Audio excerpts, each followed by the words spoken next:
Hindi ko kinaya yung mga kaganapan ngayon na pinag-uusapan, pinagchichikahan ng mga active na mga chismoso at mga chismosa sa social media, mga karag-karag. Ang daming ganap, kaya hahabol talaga tong pagkachismosa ko sa gabing ito.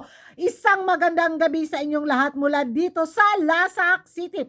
Simple Haminupusal Fashion Destruction look lang ang ano natin, maihain ko sa inyo ngayon mga karag-karag dahil sobrang paggura yung katawang lupa ko for today's chika.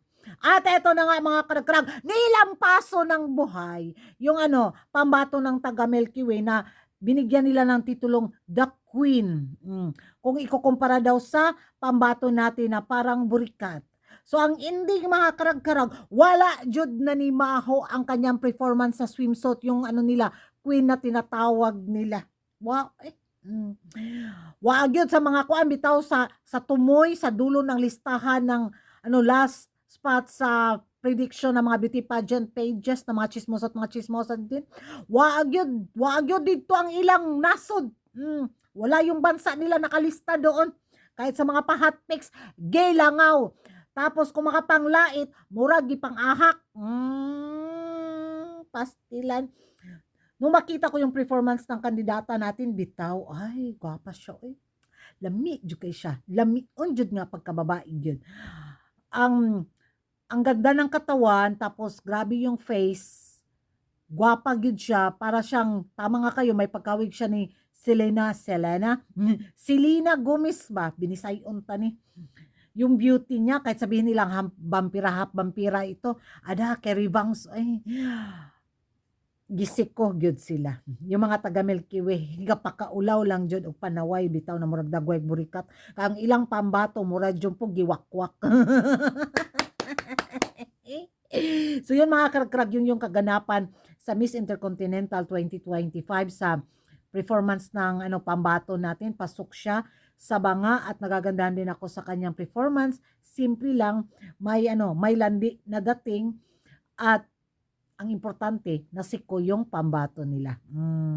Win or loss, proud ta kay na ambot lang. Eto mga karag-karag, yung mapaambot ka rin sa kaganapan ngayon sa pambato ng Miss Universe Philippines Pampanga. Nakita nyo siya mga karag-karag?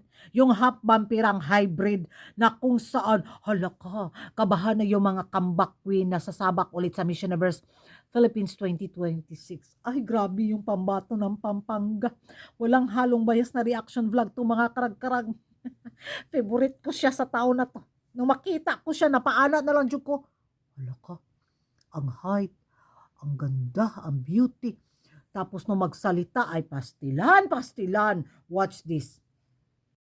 Message to my co-candidates. I am so excited. Syempre, I can see on social media kung sino ba yung baka may mga babalik, baka may new faces. But above all, I am very excited to see everyone enjoy the journey and experience, soak in as much as I can the whole Miss Universe Philippines journey.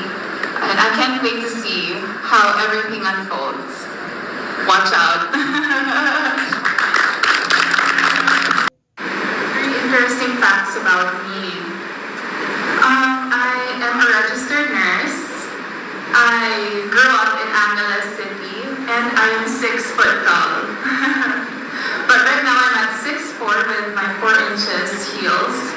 But yeah, I think those three facts are very interesting to me because for one, I really worked hard to be a registered nurse, and it was my blood, sweat, and tears.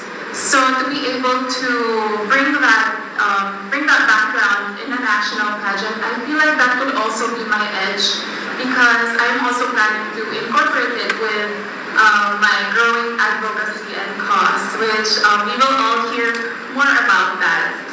Thank you. So yan na mga karag-karag. Nanimbaw ta kung balahibo. Oy, ang lakas ng Pampanga sa taon na to sa Miss Universe Philippines 2026. Aminin natin yat sa hindi mga karag-karag.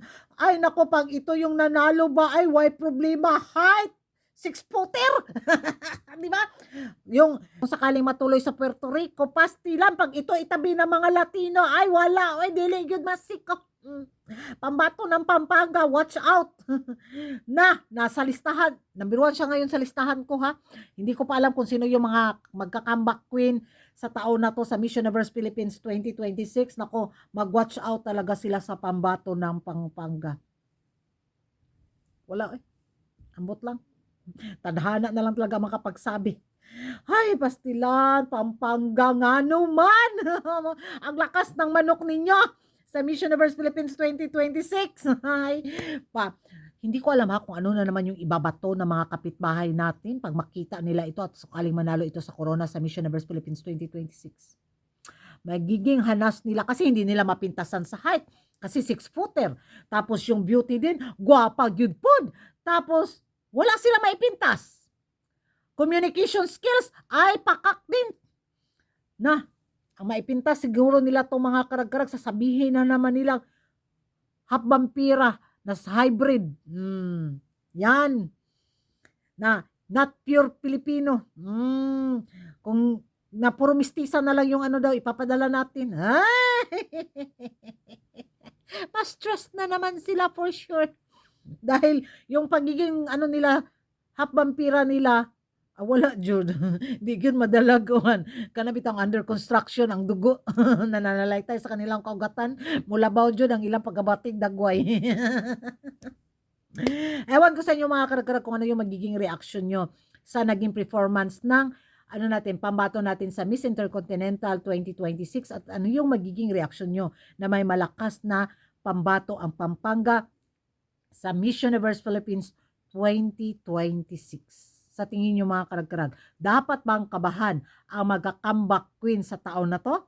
Mag-ingay tayo sa comment section at kung hindi ka pa nakapag-subscribe sa YouTube channel ko, don't forget to like and subscribe ko Ragan Karag and hit the notification bell para updated kayo sa mga latest kaganapan at late na intriga sa mundo ng beauty pageant. And thank you for watching. See you in my next vlog. Good night everyone and bye-bye.